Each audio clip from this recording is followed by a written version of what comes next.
Hello, എല്ലാവരും സുഖമായിട്ടിരിക്കുമല്ലേ? നമുക്കെന്നാ നമ്മുടെ Goan series part 3 അങ്ങ് തുടങ്ങിയാലോ? അപ്പം നമ്മൾ രാവിലെ എണീറ്റു, ഫുഡൊക്കെ കഴിച്ചു. ഞാൻ കഴിഞ്ഞ വീഡിയോയിൽ പറഞ്ഞായിരുന്നു നമ്മൾ സ്റ്റേ ചെയ്യുന്ന സ്ഥലത്ത് തന്നെയാണ് നമുക്ക് ഫുഡൊക്കെ അവർ തന്നെ കുക്ക് ചെയ്ത് അറേഞ്ച് ചെയ്തേക്കുന്നത്. ഇവിടുത്തെ ചായ ഒരു രക്ഷയില്ലാട്ടോ, അടിപൊളിയാണ്. ദേ ഇവിടെയാണ് നമ്മൾ സ്റ്റേ ചെയ്തേക്കുന്നത് കേട്ടോ. ഇതിൻ്റെ ഓപ്പോസിറ്റാണ് ട്വിസ്റ്റ് ഉള്ളത്. അതൊരു ശ്മശാനമാണ്. ഞാനാണെങ്കിൽ രാത്രി ഉറങ്ങിയിട്ടില്ല ഗായ്സ്. ഭയങ്കര പട്ടികൾ അവിടെ ഇരുന്ന് ഓളയിടലും ഭയങ്കര കൊരയൊക്കെ ആയിരുന്നു. അപ്പോൾ നല്ല ഉറക്കക്ഷീണവും ഉണ്ട്. അപ്പം ഞാൻ ആരെയും വിളിച്ച് ശല്യപ്പെടുത്തിയില്ല. പേടിച്ച് അങ്ങനെ വിറച്ച് പൊതുപ്പിൻ്റെ ഉള്ളിൽ അങ്ങനെ കണ്ണു മിഴിച്ചിരിക്കുമായിരുന്നു. അതായിരുന്നു എൻ്റെ കഴിഞ്ഞ രാത്രിയിലെ അവസ്ഥ. ദേ ഇവിടെയാണ് ഞാൻ പറഞ്ഞ ആ ഒരു ശ്മശാനം, ആ ഒരു സ്ഥലം ഉള്ളത്. അങ്ങനെ ഇവിടെ കൂടെ അങ്ങ് മുകളിലേക്ക് പോകുമ്പോൾ അറ്റത്ത് കാണുന്ന സ്ഥലത്താണ് നമ്മൾ സ്റ്റേ ചെയ്തത്. അപ്പോൾ നമ്മുടെ ലാസ്റ്റത്തെ ഡേ ആണ് ഗോവയിൽ. അങ്ങനെ ഇരിക്കുമ്പോഴാണ് പോകുന്ന വഴിക്ക് നമുക്ക് നല്ലൊരു പണി കിട്ടി.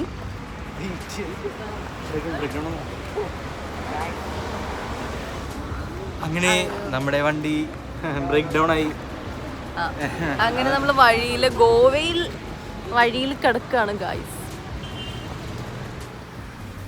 ആ കിടക്കുന്നതാണ് കേട്ടോ നമ്മളുടെ വണ്ടി. ഇന്ന് സൺഡേ ആയതുകൊണ്ട് നമ്മൾ പള്ളിയിലൊക്കെ പോകാൻ വേണ്ടിയിട്ട് നേരത്തെ കുളിച്ച് റെഡിയായി ഫുഡൊക്കെ കഴിച്ചിറങ്ങിയതായിരുന്നു. കുറേ സൈറ്റ് സീയിങ്ങും ഒക്കെ ഉണ്ടായിരുന്നു. പക്ഷേ എല്ലാം വേഗം വേഗം ചെയ്യേണ്ടി വന്നു. നമ്മുടെ പ്ലാനൊക്കെ തെറ്റിപ്പോയി. ഈ വീഡിയോ എൻ്റെ കെട്ടിയോനെടുത്തതാണ് കേട്ടോ. സ്ലോ മോഷൻ ഇടാൻ പറ്റിയ വീഡിയോ ആണെന്നും പറഞ്ഞ് എടുത്ത വീഡിയോ ആണ്. സൂപ്പറല്ലേ? നല്ല വെയിലും വണ്ടി ബ്രേക്ക് ഡൗൺ ആയും നട റോട്ടിൽ നിൽക്കേണ്ട അവസ്ഥയായിരുന്നു. അപ്പം നമ്മൾ ഓപ്പോസിറ്റ് സൈഡുള്ള ഈ ഒരു സ്ഥലത്ത് നമ്മൾ വന്നിരുന്നു. ഇവിടെ അത്യാവശ്യം തണലൊക്കെ ഉണ്ടായിരുന്നു. ഞങ്ങൾ ഇവിടെ നിന്ന് കുറേ ഫോട്ടോസൊക്കെ എടുത്തു കേട്ടോ.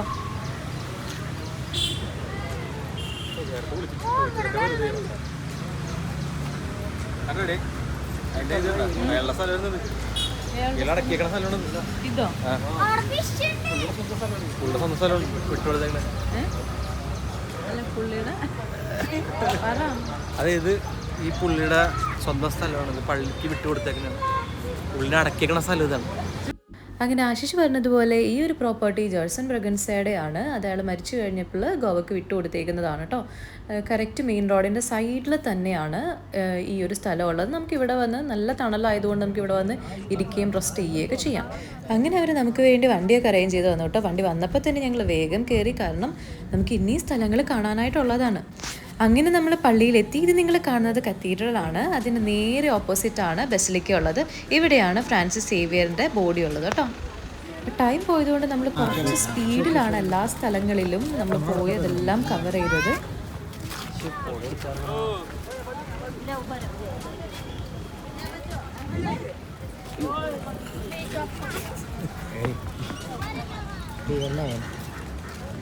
കിട്ടിയില്ല.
അങ്ങനെ നമ്മൾ ബസ്സിലേക്ക് കയറി പ്രാർത്ഥിച്ച് അവിടെയെല്ലാം കണ്ടു കഴിഞ്ഞ് നേരെ ഓപ്പോസിറ്റുള്ള കത്തീഡ്രലിലാണ് വന്നിരിക്കുന്നത്. ഇവിടെ വരുമ്പോൾ നമ്മൾ ഡ്രസ് കോഡ് പ്രത്യേകം ശ്രദ്ധിക്കണം. അവരതൊക്കെ നോക്കിയിട്ടേ പള്ളിയുടെ ഉള്ളിൽ കയറ്റുള്ളൂ കേട്ടോ. സ്ലീവ്ലെസ് ആയിട്ടുള്ളതൊന്നും ഇട്ട് കഴിഞ്ഞാൽ അവർ ചർച്ചിലേക്കുള്ള എൻട്രി റെസ്ട്രിക്റ്റ് ചെയ്യും. പിന്നെ വേറൊരു ഓപ്ഷൻ അവിടെ ഉണ്ട്. നമുക്കിതൊന്നും അറിയത്തില്ല, നമ്മൾ അങ്ങനത്തെ ഡ്രസ് കോഡിലാണ് വന്നിരിക്കുന്നതെങ്കിൽ അവരവിടെ നിന്ന് തന്നെ നമുക്ക് ഷോൾ പ്രൊവൈഡ് ചെയ്യും. പക്ഷെ അതിന് പേയ്മെൻറ്റ് ഉണ്ട് കേട്ടോ. ആ പേയ്മെൻറ്റ് ചെയ്ത് കഴിഞ്ഞ് ഷോൾ വാങ്ങിച്ചിട്ടേ നമുക്ക് പള്ളിയുടെ ഉള്ളിലേക്ക് കയറാൻ പറ്റത്തുള്ളൂ.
അങ്ങനെ അത് കഴിഞ്ഞ് നമ്മൾ വേഗം അവിടെ നിന്ന് ഇറങ്ങി.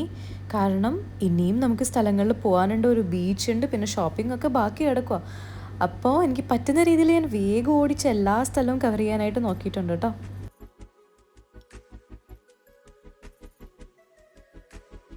അങ്ങനെ നമ്മൾ നെക്സ്റ്റ് ബീച്ചിലേക്ക് പോവുകയാണ്.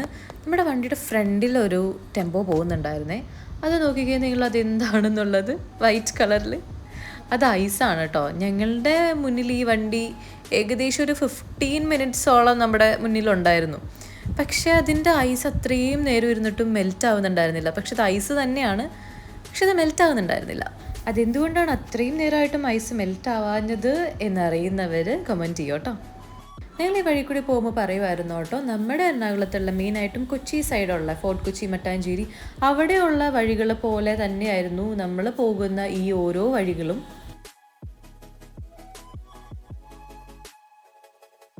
കഴിഞ്ഞ വീഡിയോയിൽ ഞാൻ നിങ്ങളോട് പറഞ്ഞതുപോലെ ഞാൻ ആ ബ്രിഡ്ജിൻ്റെ മുകളിൽ കൂടി പോയപ്പോൾ താഴെ കുറേ ഷിപ്പ് കണ്ടില്ലേ, അതൊക്കെയാണ് നമ്മളിപ്പോൾ കാണുന്നത്. ഇതെല്ലാം ഓരോ കാസിനോയാണ് കേട്ടോ.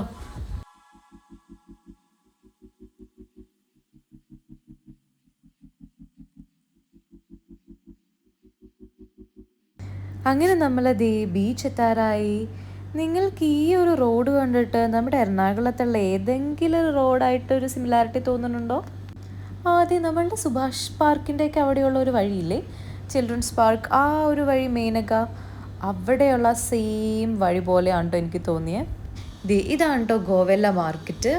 നല്ല വലിയ മാർക്കറ്റാണ്. ഇവിടെ എല്ലാ ഫ്രൂട്ട്സും എല്ലാ വെജിറ്റബിൾസും എല്ലാ സാധനങ്ങളും നിങ്ങൾക്ക് വേണ്ടത് എന്തൊക്കെയാണ്, ഫുഡ് വെയറിൻ്റെ കടയുണ്ട്, ഡ്രസ്സിൻ്റെ ഉണ്ട്, ഓർണമെൻറ്റ്സ് എല്ലാ സംഭവങ്ങളും ഉള്ള ഒരു ഏരിയ ആണിത്. അത്യാവശ്യം നല്ല ക്രൗഡഡ് ആയിട്ടുള്ള പ്ലേസ് ആയിരുന്നു കേട്ടോ ഈ ഒരു ഗോവെല്ല മാർക്കറ്റ്. ഗോവയിൽ പർച്ചേസിങ്ങിന് ഇറങ്ങി കഴിഞ്ഞപ്പോൾ എനിക്ക് തോന്നിയത് അത്യാവശ്യം എല്ലാ കാര്യങ്ങളും നമ്മളുടെ സ്ഥലത്ത് തന്നെ കിട്ടും. കുറച്ചുകൂടി റീസണബിൾ ആയിട്ട് എനിക്ക് തോന്നിയത് നട്ട്സും ഡ്രൈ ഫ്രൂട്ട്സും ഒക്കെയാണ് കേട്ടോ റീസണബിൾ ആയിട്ട് എനിക്ക് തോന്നിയത്. പിന്നെ ലിക്കർ ഉണ്ട്, ലിക്കർ കഴിക്കുന്നവർക്കാണെങ്കിൽ അതും എടുക്കാം. പക്ഷേ അത് ട്രാവൽ ചെയ്യുമ്പോൾ അത് കൊണ്ടുപോകുന്നത് അത് സേഫ് ആണോ എന്നുള്ളത് ചോദിച്ചു കഴിഞ്ഞാൽ എനിക്ക് ഉത്തരവില്ല. അങ്ങനെ നമ്മൾ ഷോപ്പിംഗ് ഒക്കെ കഴിഞ്ഞ് എനിക്ക് കുറച്ച് വീഡിയോസ് മാത്രമേ എനിക്ക് എടുക്കാൻ പറ്റുള്ളൂ കേട്ടോ. വേഗം തന്നെ നമുക്ക് എല്ലാം തീർക്കണമായിരുന്നു. അങ്ങനെ ഞങ്ങൾ തിരിച്ച് വീട്ടിലേക്ക് പോകാൻ വേണ്ടിയിട്ട് റെയിൽവേ സ്റ്റേഷനിൽ എത്തി. നമ്മളെല്ലാവരും നല്ല രീതിയിൽ ടയേർഡായിരുന്നു. അതുകൊണ്ട് ഞാൻ ട്രെയിനിൽ വെച്ച് കുറേ വീഡിയോസൊന്നും ഞാൻ എടുത്തില്ല. ട്രെയിനിൽ കയറിയപ്പോൾ തന്നെ നല്ല രസമായിരുന്നു കേട്ടോ. എല്ലാവരും നല്ല അടിപൊളി മ്യൂസീഷ്യൻസ് ആയതുകൊണ്ട് പാട്ടൊക്കെ പാടി. ഞാൻ അതിന് കുറേ വീഡിയോസൊന്നും ഞാൻ എടുത്തില്ല, കാരണം എനിക്ക് കുറച്ച് നേരം ഞാൻ റിലാക്സ് ചെയ്ത് ഞാൻ ഇരിക്കുമായിരുന്നു. രാത്രിയായിരുന്നു നമ്മളുടെ ട്രെയിന്. അപ്പോൾ അതുകൊണ്ട് പാട്ടൊക്കെ കഴിഞ്ഞ് കഴിഞ്ഞ് ഞങ്ങൾ നേരെ കിടന്നു. എപ്പോഴാണ് ഉറങ്ങിയതെന്നൊന്നും അറിയത്തില്ല, അത്ര ക്ഷീണമായിരുന്നു. അങ്ങനെ രാവിലെ ആയി, നമ്മൾ എണീറ്റ് അങ്ങനെ കുറച്ച് വർത്തമാനമൊക്കെ പറഞ്ഞിരുന്നു, ചായയൊക്കെ കുടിച്ചു.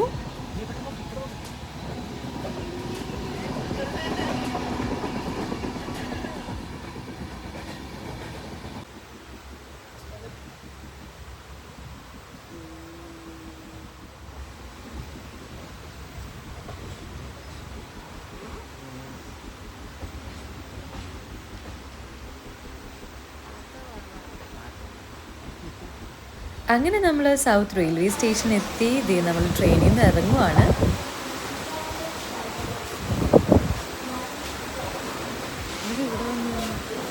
ഞാൻ ഫസ്റ്റ് പോകാം.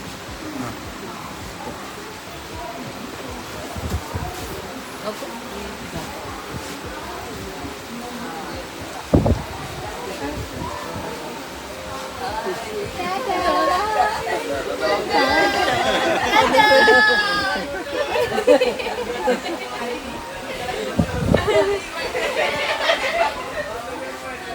അപ്പം നമ്മളത് തിരിച്ച് വീട്ടിലെത്തി. ഭയങ്കര ആശ്വാസമായിരുന്നു കേട്ടോ നമ്മുടെ വീട് കണ്ടു കഴിഞ്ഞപ്പോൾ. കാരണം നല്ല അലച്ചിലും വെയിലത്തൊക്കെ ആയിരുന്നു. ഇവിടെ നമ്മൾ വന്നു കഴിഞ്ഞപ്പോൾ ബേബി ആണെങ്കിൽ ബേബിയുടെ എക്സൈറ്റ്മെന്റ് കണ്ടോ നിങ്ങൾ?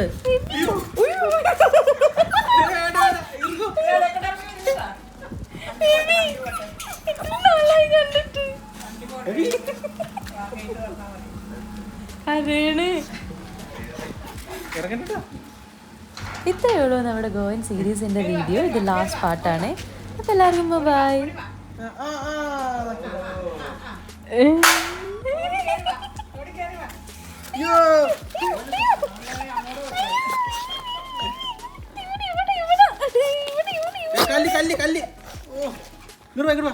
പെട്ടിയാണ് പെട്ടി.